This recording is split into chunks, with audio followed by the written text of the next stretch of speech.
ارقم عظیم شخصیات چینل میں خوش آمدید۔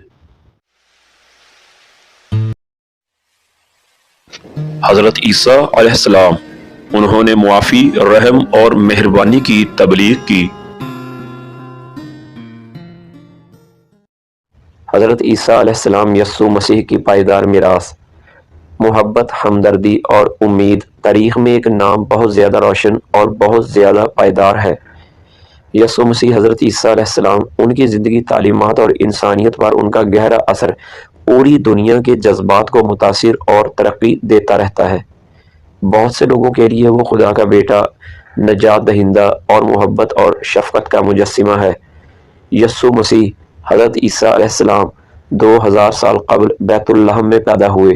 یہ ایک معجزاتی واقعہ ہے جسے عیسائی کرسمس کے طور پر مناتے ہیں۔ ان کی زندگی کی داستان الہی نشانیوں اور عجائبات کے ساتھ جڑی ہوئی ہے، پھر بھی یہ ان کی تعلیمات ہیں جو مومنوں اور غیر مومنوں کو یکساں طور پر ہدایت کا راستہ دکھاتی ہیں۔ حضرت عیسیٰ علیہ السلام کے دل میں پیغام محبت تھا، خدا سے محبت اور ایک دوسرے سے محبت۔ انہوں نے معافی، رحم اور مہربانی کی تبلیغ کی۔ اپنے پڑوسی سے اپنے جیسا پیار کرو، انہوں نے کہا، ایک ایسا حکم جو مذہبی حدود سے ماورا ہے اور انسانی وجود کے مرکز سے بات کرتا ہے۔ حضرت عیسیٰ علیہ السلام کی زندگی کے سب سے مشہور واقعات میں سے ایک ان کا پہاڑ پر خطبہ ہے، جہاں انہوں نے بیاٹیٹیوڈز کو پیش کیا۔ ان گہری تعلیمات میں انہوں نے عاجزی اور دل کی پاکیزگی کی خوبیوں کو سراہتے ہوئے حلیم، مہربان اور صلح کرنے والوں کو برکت دی۔ یہ پیغام ان لوگوں کے لیے رہنمائی کی روشنی بنا ہوا ہے جو روحانی ترقی اور اخلاقی وضاحت کے خواہاں ہیں۔ حضرت عیسیٰ علیہ السلام سے منسوب معجزات افسانوی ہیں۔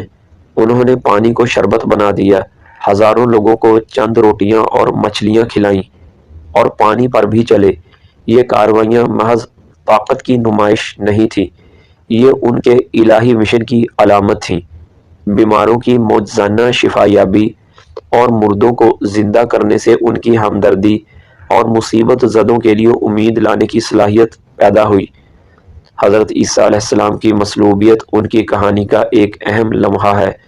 انہوں نے خوشی سے انسانیت کو گناہ سے چھڑانے کے لیے ناقابل تصور تکالیف کو برداشت کیا۔ ان کے آخری الفاظ، یہ ختم ہو گیا ہے، ان کے مشن کی تکمیل کا ثبوت ہیں۔ عیسائیوں کے لیے ایسٹر اتوار کو عیسیٰ علیہ السلام کا جی اٹھنا امید، موت پر فتح اور ابدی زندگی کی حتمی علامت ہے۔ پوری تاریخ میں لاتعداد فنکاروں، ادیبوں اور ماہرین الہیات نے یسوع مسیح، حضرت عیسیٰ علیہ السلام کے جوہر کو حاصل کرنے کی کوشش کی ہے۔ ڈاونچی کی طرف سے آخری اشعیاء کی عکاسی، ملٹن کی شاعری اور آگسٹین کی تحریروں نے ان کی میراث میں تفہیم اور تعظیم کی تمام تہوں کو شامل کیا ہے۔ مذہبی جذبے اور محبت کے دائرے میں حضرت عیسیٰ علیہ السلام کی تعلیمات الہام کا ذریعہ بنی ہوئی ہیں۔ انہوں نے اللہ کے بارے میں ایک محبت کرنے والے باپ کے طور پر بات کی اور اللہ کے قریب ہونے کے لیے دعا کی حوصلہ افزائی کی۔ مانگو تو تمہیں دیا جائے گا، ڈھونڈو تو تمہیں مل جائے گا، کھٹکھٹائیں اور دروازہ تمہارے لیے کھول دیا جائے گا۔ انہوں نے ایمان اور استقامت کی طاقت پر زور دیتے ہوئے سکھایا۔ اپنی مذہبی اہمیت سے ہٹ کر حضرت عیسیٰ علیہ السلام صدقہ اور بے لوثی کی علامت بن گئے ہیں۔ گڈ سامریٹن کی ان کی تمثیل ہمدردی اور ضرورت مندوں کی مدد کرنے کی اقدار کی مثال دیتی ہے۔ تفرقہ اور اختلاف کی دنیا میں ان کا اتحاد اور محبت کا پیغام ایک لازوال علاج ہے۔ حضرت عیسیٰ علیہ السلام یسوع مسیح کی کہانی گہری اہمیت، پائیدار محبت اور بے پناہ شفقت ہے۔ ان کی زندگی اور تعلیمات نے دنیا پر انمٹ نشان چھوڑے ہیں، جس نے متنوع ثقافتوں اور پس منظر کے ماننے والوں کو متحد کیا ہے۔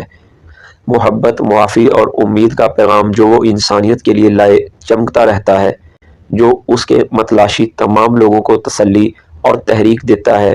گڈ سامریٹن کی تمثیل بائبل کی ایک مشہور کہانی ہے جو لوکا کی انجیل باب 10 آیات 25 تا 37 میں پائی جاتی ہے۔ یہ اس طرح ہے، ایک شخص پر یروشلم سے جیریکو جاتے ہوئے ڈاکوؤں نے حملہ کیا، جنہوں نے اس کے کپڑے اتار دیے، اسے مارا پیٹا اور اسے نیم مردہ چھوڑ دیا۔ ایک ربی اسی راستے سے جا رہا تھا اور اس آدمی کو دیکھ کر دوسری طرف سے گزر گیا۔ اسی طرح ایک لاوی بھی جب اس جگہ پر آیا اور اسے دیکھا تو دوسری طرف سے گزر گیا، لیکن ایک سامری جب وہ سفر کر رہا تھا وہاں آیا جہاں وہ آدمی تھا اور اسے دیکھ کر اس پر ترس کھایا۔ وہ اس کے پاس گیا اور تیل اور دوا لگا کر اس کے زخموں پر پٹی باندھی، پھر وہ اس آدمی کو اپنے ہی گدھے پر بٹھا کر ایک سرائے میں لے گیا۔ اس کی دیکھ بھال کی۔ اگلے دن اس نے 2 دینار نکالے اور سرائے والے کو دے دیے۔ اس کی دیکھ بھال کرو، اس نے کہا، اور جب میں واپس آؤں گا تو میں آپ کو کسی بھی اضافی اخراجات کی ادائیگی کروں گا۔ پھر عیسیٰ علیہ السلام نے قانون کے ماہر سے پوچھا جس نے ان سے سوال کیا تھا، تمہارے خیال میں ان تینوں میں سے کون اس آدمی کا پڑوسی تھا جو ڈاکوؤں کے ہتھے چڑھ گیا؟ قانون کے ماہر نے جواب دیا، جس نے اس پر رحم کیا۔ عیسیٰ علیہ السلام نے اس سے کہا، جاؤ اور ایسا ہی کرو۔ یہ تمثیل اپنے پڑوسی کے پس منظر یا نسل سے قطع نظر اس کے لیے محبت اور ہمدردی کے تصور کو واضح کرتی ہے۔ یہ مسیحی تعلیمات میں مہربانی اور ہمدردی کو فروغ دینے والی ایک لازوال کہانی بن گئی ہے۔ تحریر ارکم چودھری۔ ایسی مزید ویڈیوز دیکھنے کے لیے اس چینل ارکم عظیم شخصیات کو سبسکرائب کیجیے۔ اپنا اور ہمارے اس چینل کا خیال رکھیے۔ السلام علیکم۔